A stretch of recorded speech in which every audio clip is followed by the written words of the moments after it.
चुनाव को ध्यान में रखते हुए सिर्फ और सिर्फ लोगों को छलने के लिए, उनका चंदा इकट्ठा करने के लिए और धर्म के नाम पर राजनीति करने के लिए, जनता को मूर्ख बनाने के लिए ये आनन फानन में इसको तैयार किया गया था। और ये इसका नतीजा ये है कि आज ये चुच्चाने लगा। अभी तक तो ये कहते थे कि ताजमहल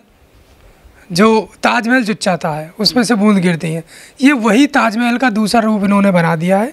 इससे ज़्यादा बेइज्जती और दुर्गति क्या होगी कि जिस ताजमहल को ये हिंदू धर्म का एक हिस्सा बताते हैं कि वहाँ शिवलिंग, हाँ तेजो महल, वहाँ शिवलिंग है और पता नहीं क्या क्या है हिंदू धर्म का, वो ये ताजमहल को बताते हैं। वही सेम स्थिति आज इनकी हो चुकी है कि ताजमहल से बूंदें गिरती है, टपकता है।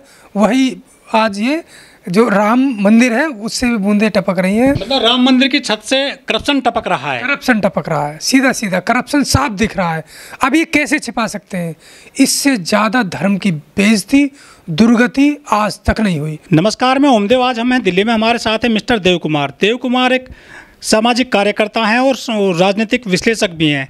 देव कुमार जी, क्या लगता है जो अयोध्या में राम मंदिर का उद्घाटन किए थे मोदी जी, वहाँ जो गर्भगृह में पानी भर गया है पहली बरसात में, इसके अलावा जो मंदिर के आसपास का जो इलाका है जहाँ वो बाउंड्री वाल की गई है, वो बाउंड्री भी गिर गई है।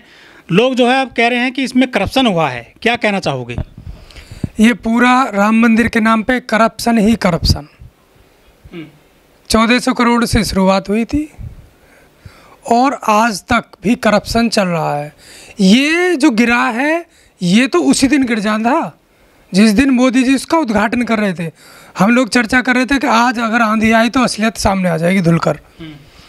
वो शुक्र मानो कि बारिश नहीं हुई, आंधी तूफान नहीं आया। नहीं, जिस दिन ये शूटिंग का एक वो था सेट, जो पतन हिंदू धर्म का इस मोदी राज में हुआ है वो आज तक किसी राज में नहीं हुआ, किसी के सरकार शासन सत्ता में नहीं हुआ। मोदी जी और योगी जी के राज में राम राज्य की धज्जियां उड़ी हुई हैं। तो ये क्या जल्दबाजी की गई थी मंदिर का उद्घाटन करने के लिए? आप जल्दबाजी करिए, मोदी जी चुनाव जीते थे, नरेंद्र मोदी जी हैं, जीतने के बाद वो अयोध्या नहीं गए राम मंदिर में। जीतने के बाद आप वहाँ जाते। वहाँ जीती नहीं ना बीजेपी, अयोध्या में तो हार गई ना, पास ही जीत गई है। वहाँ खुद तो जीते, वाराणसी में खुद तो जीते। इसका मतलब भगवान नहीं जीते तो राजनीति अलग चीज़ है, आस्था अलग चीज़ है। नहीं जीते तो क्या तुम छोड़ दोगे? आस्था छोड़ दोगे? राम को छोड़ दोगे? अब उसे नहीं कहोगे राम मेरा है, अब वोट नहीं मांगोगे, अब राजनीति नहीं करोगे। राम मंदिर जाते, प्रभु के आशीर्वाद लेते, लेकिन नहीं गए। इससे सीधा सीधा पता चलता है कि वो सिर्फ राजनीतिक वोट बैंक के तहत जनता की वोट लेने के लिए सीधा सीधा जनता के साथ धार्मिक छल था। और उस छल का आप आज देख सकते हैं क्या हालत हो गई है। पूरे विश्व में इतनी दुर्गति किसी आस्था के केंद्र की नहीं है जितनी राम मंदिर के आस्था के केंद्र की है। मंदिर की नींव रखी गई थी तो उसमें 60,000 सिक्के डाले गए थे और ये बोला गया था कि ये जो राम मंदिर बनाया जा रहा है ना, इसकी नींव 100 साल तक चलेगी। मजबूत इसकी नींव रखी गई है राम मंदिर की। लेकिन उसमें जो कैसा करप्शन हुआ है कि पानी आने लगा है, दीवार गिर गई है।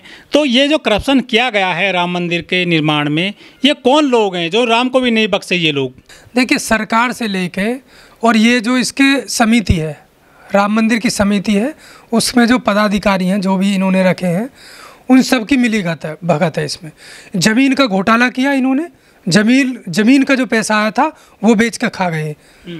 और जो मंदिर का पैसा आया, चंदा आया, वो बेच कर खा गए।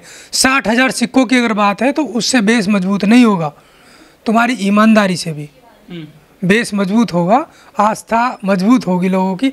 लेकिन तुम्हारी ईमानदारी है नहीं, बेईमान लोग हैं। बेईमान लोगों के हाथ में राम का झुंझुना आ गया है, वो झुंझुना बजा रहे हैं, जनता नाच रही है, जनता का दिमाग इन्होंने हरण कर लिया है। जनता ना सोच पा रही है ना समझ पा रही है। लेकिन रामलला आएंगे, मंदिर वहीं बनाएंगे। अब आप बताइए, अब रामलला के ऊपर पानी टपकेगा? अभी तो बारिश की शुरुआत है भाई साहब, शुरुआत है, पहली बारिश हुई है, उसमें साफ रंग दिख गया इनका जो पेंट था ना, जो इन्होंने सच्चाई को छिपा रखा था, एक बारिश में धुलकर सामने आ गया। जमीन में सिक्के गाड़ दिए हैं, अलग बात है, लेकिन उसकी जो नींव है, नींव से ऊपर दीवारें हैं, दीवारें गिर रही हैं, पानी चुच्चा रहा है, तो ये कैसा है भाई? कहाँ गया लोगों का? लाखों करोड़ों रुपए लोग गबन कर गए। इन्होंने कोई किसी को, दुनिया से चंदा आया है, लेकिन बड़े पैमाने पर पैसा तो बहुत आया था, धन बहुत आया है और वो दान बहुत आया है। सब खा गए, अपने बीवी बच्चों सेट कर लिए, ज़मीनें खरीद ली, विदेशों में बच्चे पढ़ा रहे हैं, अपनी बीवियाँ अपना मेकअप करके मस्त पड़ी हैं, और दूसरों की बीवियाँ आती हैं, चंदा चढ़ाती हैं, इनके हाथ पैर जोड़ती हैं और रामलला को सब कुछ समझती हैं। इस देश की दुर्गति हो रही है, यहाँ बेरोजगारी है। इतने पैसे का तो अस्पताल खोल देते पूरे देश में, एक अस्पताल खुल सकता था, विश्व की सबसे बड़ी यूनिवर्सिटी खोल सकती थी। ना इन्होंने विश्व का सबसे बड़ा अस्पताल खोला, ना एक भव्य यूनिवर्सिटी खोली, ना इन्होंने कोई ऐसा काम किया जो ये जनता के हित में कर सकते थे। सिर्फ धर्म की आड़ में इन्होंने राजनीति की, जनता को छला है। और आप देखिए आंकड़ा, अम्बेडकरवाद बड़ा है, बुद्धिज्म बड़ा है बीजेपी सरकार में, लेकिन ब्राह्मणवादियों, मनुवादियों, ध्यान दीजिए, आप बेवकूफ़ बनते जा रहे हैं। आप भी, आपकी समझ में नहीं आ रही है इनकी राजनीति। सिर्फ राम राज्य और धर्म के नाम पर आपको भी ठगा जा रहा है। आप देखिए, बुद्धिस्ट लोग बड़े हैं, जय भीम अम्बेडकरवादी लोग बड़े हैं, उनकी संख्या बड़ी है, लेकिन हिंदू धर्म का पतन हुआ है, उनकी उसमें जो कमी आई है, ब्राह्मणों का जो सम्मान होता था कम हुआ है, लोग जाने हैं उनकी हकीकत। ये बीजेपी ने लोगों के दिमाग में डाल दिया, समझा दिया उनको। जो हमारे आपके और समाज सेवियों के समझाने से नहीं समझ रहे थे, वो बीजेपी ने समझा दिए, पीट पीट कर, मार मार कर, उनके दिमाग पर चोट डाल डाल कर। तो ये करप्शन है, पुल गिरे हैं, नीट का एग्ज़ाम में करप्शन हुआ है, और यूपी की सिपाही भर्ती में अभी करप्शन हुआ है, ARO की भर्ती अभी हुई है, उसमें पेपर लीक हुआ है, करप्शन हुआ है, और नीट वो उसका JRF का एग्ज़ाम नेट का, उसमें भी करप्शन हुआ है, वो भी पेपर लीक हुआ है। तो लगभग 60 पेपर लीक हुए हैं, 60 पेपर 2010 से अब तक। तो आप लगा लीजिए करप्शन कहाँ नहीं है। आप जनता के हाथ में धर्म का झुंझुना, आस्था का झुंझुना दे रहे हैं। वो तो वैसे भी अपने घर में झुंझुना बजा लेती है, अपने घर में, सबके घर में। आप देखिए, सबके घर में भगवान है, मूर्तियाँ। मेरे तो समझ में नहीं आता लोग जाते क्यों वहाँ। वही राम वहाँ है, वही राम घर में है, वही हनुमान वहाँ है, वही हनुमान यहाँ है, वही शिव जी वहाँ है मंदिरों में, वही वहाँ है घर में। लेकिन आप घर में, इसका मतलब घर में आपने या तो झूठा कुछ रख रखा है जो घर वाले को नहीं मानते, बाहर जाते हो, या फिर आप बाहर वाले पर ज़्यादा आस्था है, घर वाले पर आपकी नहीं है, या आपका कोई काम नहीं करता है। तो आपके हर गली में मंदिर है, हर जगह मंदिर है। तो इन मंदिरों की मांग ना कर कर आस्थिक कम बनिए, व्यक्तिगत आस्था रखिए, अच्छी बात है। लेकिन भाई साहब, भगत सिंह ने भी कहा है, आस्था व्यक्तिगत होनी चाहिए, धर्म का मामला व्यक्तिगत होना चाहिए, व्यक्ति का निजी उसका मामला है, लेकिन सार्वजनिक नहीं है कि आप उसको राजनीतिकरण कर दिया धर्म का, आपने उसका सामाजिकरण कर दिया, आपने उसका सांस्कृतिकरण कर दिया। तो ये क्या है? ये जनता के साथ छलावा है। इससे धर्म नहीं बचेगा, इससे लोगों की आस्था नहीं बचेगी, और आस्था खराब हो जाएगी और सच्चाई निकल के सामने आ जाएगी, जैसे आ चुकी है। आप मोदी जी का चेहरा देखिए, अब 2 साल में मोदी जी कतई झुर्रियाँ आ जाएंगी। कारण ये है कि मोदी जी जो चमक रहे थे पहले, वो चमक जा चुकी है।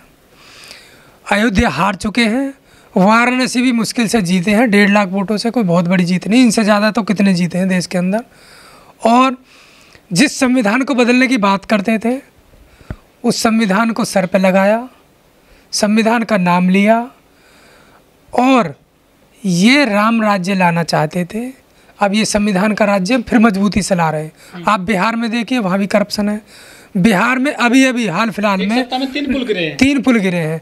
नालंदा विश्वविद्यालय का उद्घाटन मोदी जी ने करा, बौद्ध स्थल का, वहाँ बौद्ध को धरोहर बता रहे हैं देश की। विदेशों में जाते हैं तो बताते ही हैं। तो ये साफ संकेत है, जो भी मूर्ख लोग कहते हैं कि बौद्धिज्म हिंदू धर्म से निकला है, सनातन धर्म से निकला है, वो बेवकूफ़ है। उन्होंने कुछ पढ़ा नहीं है इतिहास, उनको पढ़ना चाहिए।